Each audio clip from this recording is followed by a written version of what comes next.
All right. Good afternoon, everybody. My clock shows that it's 2:00. Are we ready to begin recording? Unfortunately, we are one short of a quorum. This conference will now be recorded. So we can't really conduct official business until we get one more voting member on here. We have people that said they were going to be here, but not all those people have quite showed up yet. All right, we'll wait then. And Tim, on my roster, there's nothing marked either for Kevin Underwood or Jody Hamilton. There's no yes or no for either one of those. Are they neither one of those attending? That is my understanding. We didn't hear from them. That's why we didn't put any item in the attendance column there. Thank you.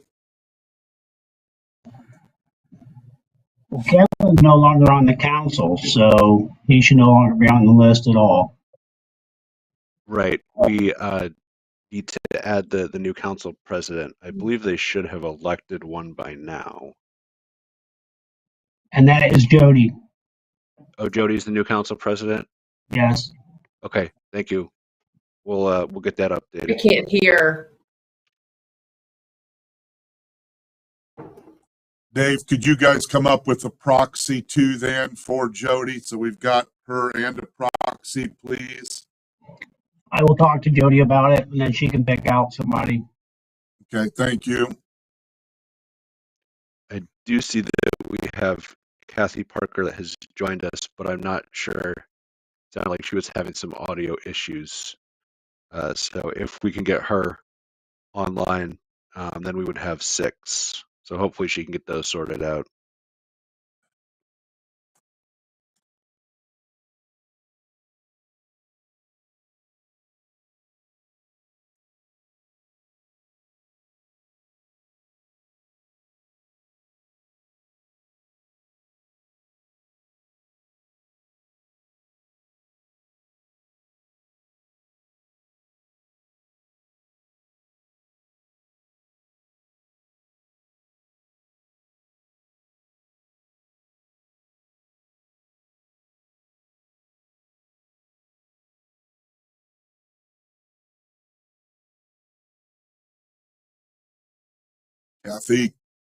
Kathy, can you give us some kind of indication now if you can hear us or not? I cannot hear.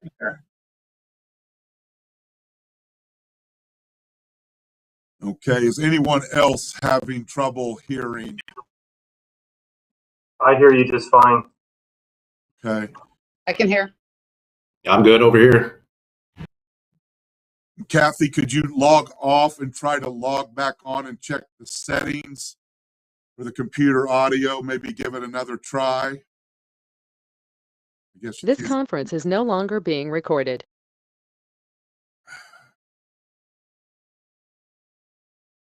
Let's see.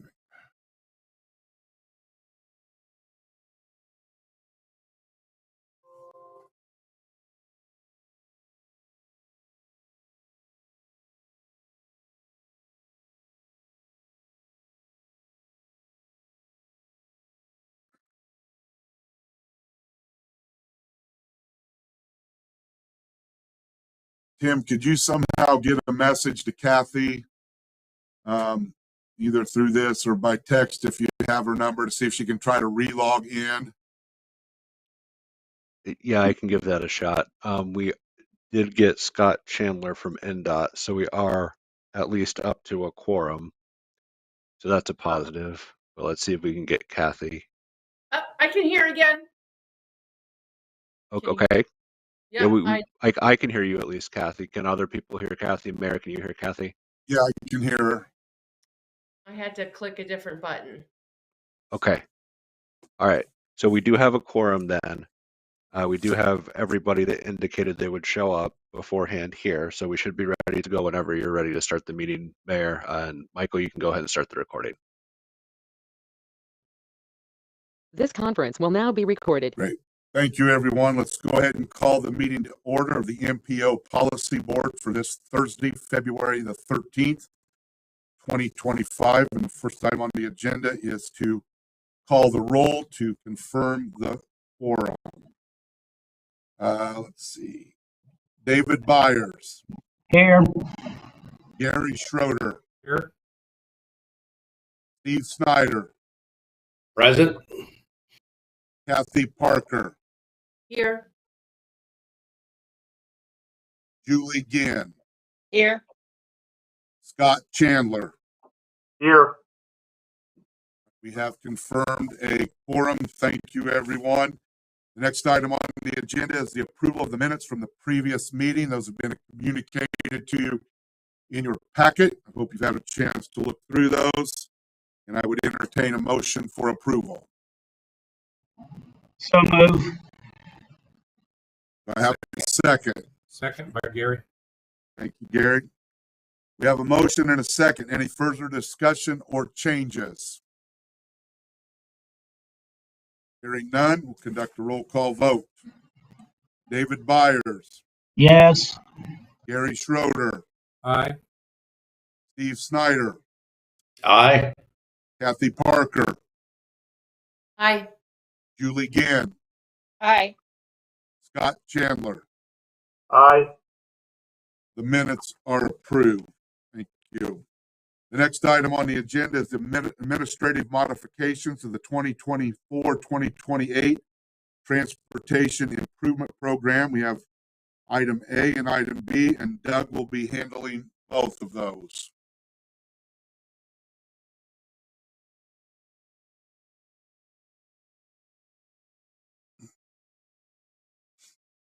Doug, you're up. We're not able to hear you right now, Doug.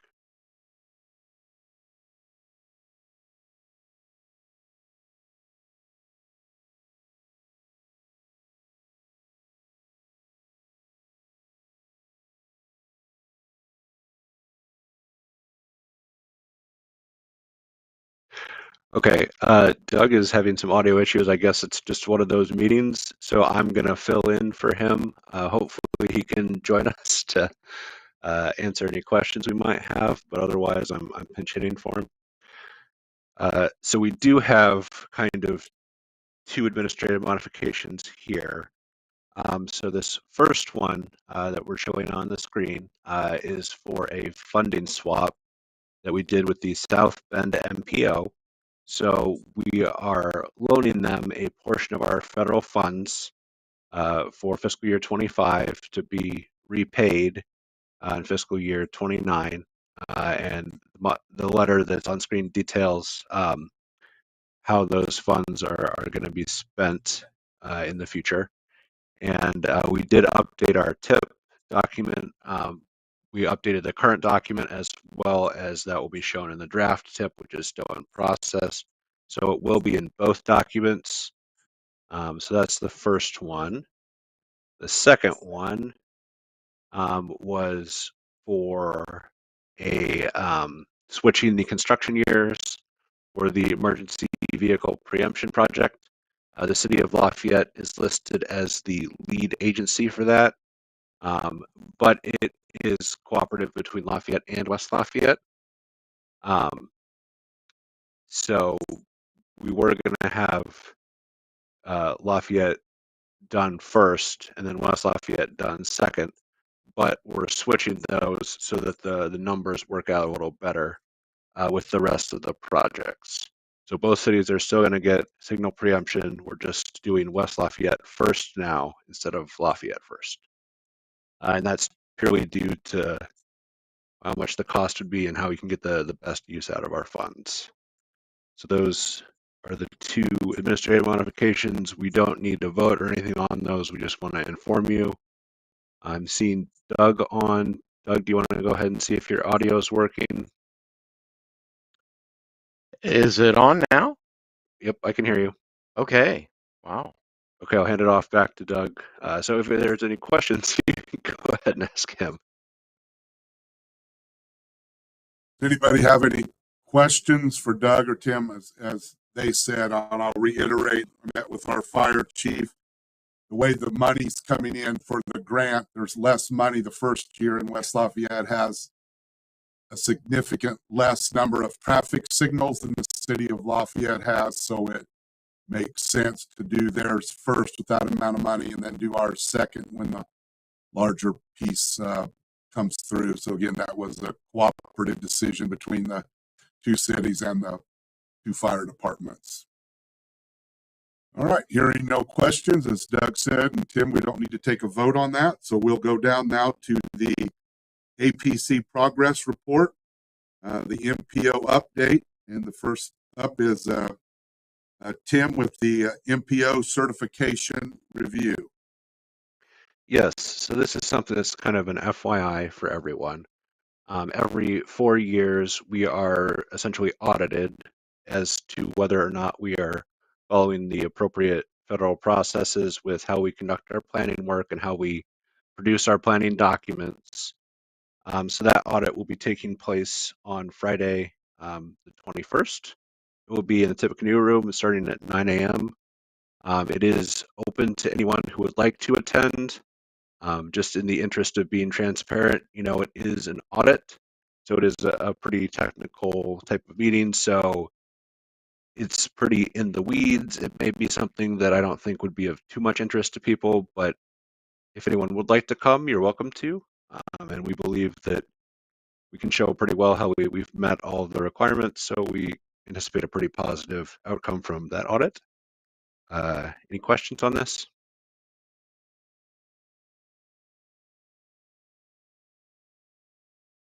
All right, hearing none, Tim, go ahead and move to the next item, please. Yep, so the next item is concerning our UPWP. So this is a document that we produce every 2 years, and then the year we don't produce it, which is this year, we give an update to it, and it explains how we spend all of our, what we call our planning money, our PL funds, which is essentially our staff time. So it shows what sorts of planning work we're doing and how much we anticipate, or how much time we anticipate that work will take, stuff along those lines. So one of the first steps of that is to submit what we call our cost allocation plan, which is a key financial piece of that document. So we submitted that to NDOT in January and received their approval. So that's a good first step. We will be submitting a draft document later this month for them to review. And then after they've had some time to review it and comment on it, if any changes are needed, we will make those changes. And then we will be bringing it to this board for their official adoption, probably in a couple more months after that, depending on when we hear back from our planning partners with comments. So we got the first step down, which is good. Hopefully more to come on this. Any questions? All right, thank you, Tim. Hearing no questions, we'll move on to item number 3, the 2026-2030 draft transportation and program, and Doug's going to handle that one. Well, good afternoon, everyone. As we have reported in the past, we are currently developing a new transportation improvement program. This is a 5-year document. This is where our federal funds actually hit the road, and we show where our federal funds are going to which project for the next 5 years. At the January Technical Transportation Committee meeting, that committee actually allocated all 5 years of our federal funds to the road projects. And after that, we put our fingers on the typewriter and actually finished the draft document. It has been sent to NDOT and then of course to Federal Highway and the Federal Transit Administration for their review. We also have a copy of it available on our transportation website as well as the main page. And of course, if you'd like a paper copy of the draft for your review, you're more welcome to please give us a call and let us know, and we'll supply you with that. So our plans for moving forward with this is that at our CPC meeting, which is the second Wednesday of March, will be our formal public meeting for the draft document. We do it in combination to CPC. We also want not only the input from the community, but from those members as well. And with that, then we will include all of the comments that we receive from that, as well as any comments we receive here, or just generally by mail, or I should say email or by web. And then hopefully in the next month or two, we will receive comments back from the two federal agencies as well as NDOT, address those. And we hope to bring the document to this board at the May meeting for your approval. So we are continuing to move this project forward. Any comments or questions?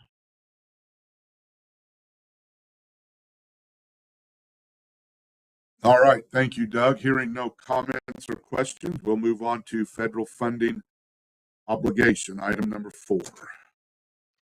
Hey, you see on the screen a summary of or status of our federal funds. On top are the obligation information from NDOT, and then below that, we specifically track the individual federal funds and by each project. Like to point out some new information. On top, you see the federal obligation by individual fund for the Morehouse Road project. And then in the tables below, specifically the STBG federal funding, we have a new line item, NDOT trade, for the rural program, $340,523. This basically was the balance of our federal funds, specifically for 25, that we needed to address. We did not want to lose those, of course. We have been kicking around the idea of what to do with those funds, and we thought the next step and to use these funds is to start an official study of what we either consider the US 231 extension or what we may call the Northern Corridor connection, and take it from basically the planning conceptual idea that is in our long range transportation plan and actually start doing a real study. So that's exciting, and we hope to bring an official tip amendment to you next month with that information. Otherwise, we are still monitoring the balance of our federal funds, which are shown in orange. We are moving forward, and I anticipate that all of the federal funds will be obligated. We now have an official date. April 24th is when we need to have all of these funds actually obligated. And I want to point out specifically what we have highlighted there, kind of in a bluish green color. The NDOT tip amendment process, or STIP amendment process, I should say, is going very slow. They actually did submit it to FTA for their review, and hopefully we will hear back within a month of that being approved. And when we do, we will actually ask that the federal funds from the Federal Highway Administration be transferred over to FTA. And again, that is for a really good project, I think, looking at improving pedestrian and bicycle mobility at the intersection of Paramount and Sagamore Parkway. We recently had a meeting with that project with various partners, and it's exciting and seeing how we are all working together to move this project forward. Any questions or comments?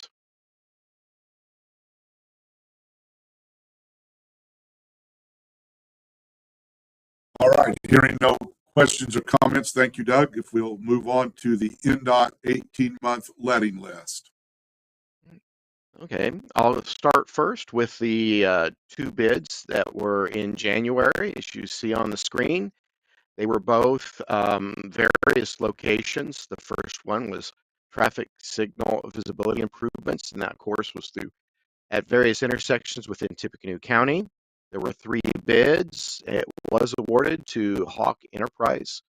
And then the second project involved raised pavement markings. the refurbishing of them. There were 2 bids as well, and as you can see, the company that the project was awarded to and the amounts. Going back to the first page, there are 2 projects in this month's letting. One was on US 52, and then the other on State Road 25. The first project had 2 bids. There was 1 bid under the engineer's estimate, so that looks pretty good. For the bridge thin deck overlay project on State Road 25, there were 2 bidders for that project, and both were below the engineer's estimate. So if I was a betting man, I would suspect they will both be approved and awarded and move forward. Some good news. Project number 5. This is the truss reconstruction or repair for the State Road 225 bridge over the Wabash River. That has been moved up now to an April bid letting. If you remember last month, we reported it was moved to May. So we have our fingers crossed, and hopefully that project will have favorable bids and be awarded. Just want to mention one other project, looking down the list, project 15, 16, and 17. This is the first part of the 9th Street project. So we see that big project coming online and coming up to bid here within a year. Any questions or comments? So, Doug, thank you for talking about 225, our Truss Bridge project. We are combining that with another truss project that is in Vermilion County with the hopes of attracting bidders, because we struggled with that because it's pretty specialized work. If we're successful, fantastic. Again, if we're not, the idea is to pull them back apart and keep State Road 225 as a priority to try to relet it again in May. And just speaking out loud so that people kind of understand NDOT's approach to this. We'll see where it goes. Great. Well, thank you, Scott. We appreciate that additional information.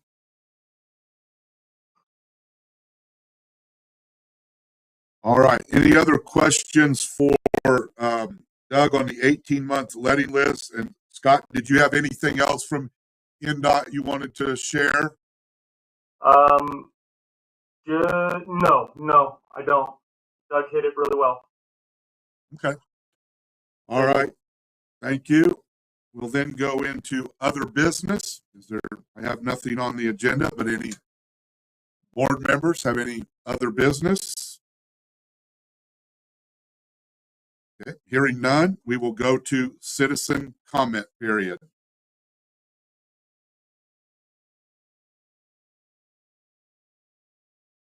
Do we have any comments from any citizens who came in online?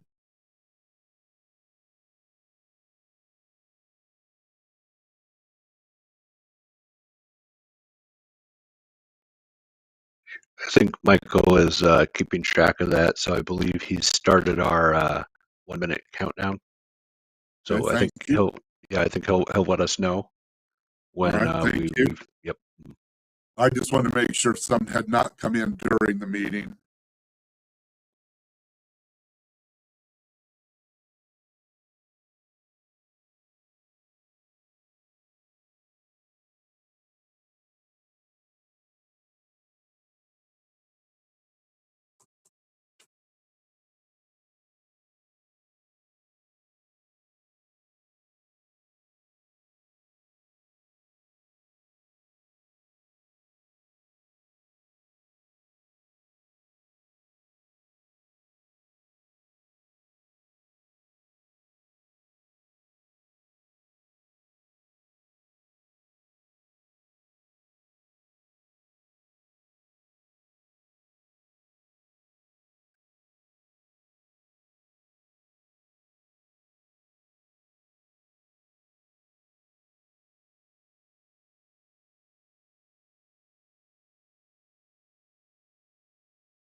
Okay. Looks like there have been no comments even during that additional minute period.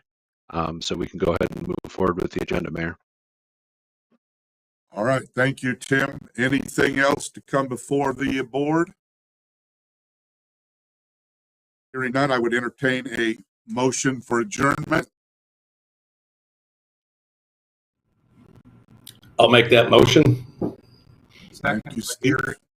All right, we have a motion and a second. Thank you, gentlemen. We'll conduct a roll call vote. Dave Byers.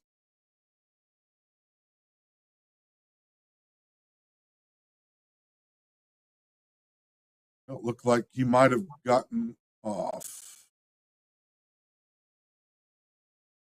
Gary Schroeder. Aye. Steve Snyder. Aye. Kathy Parker. Aye.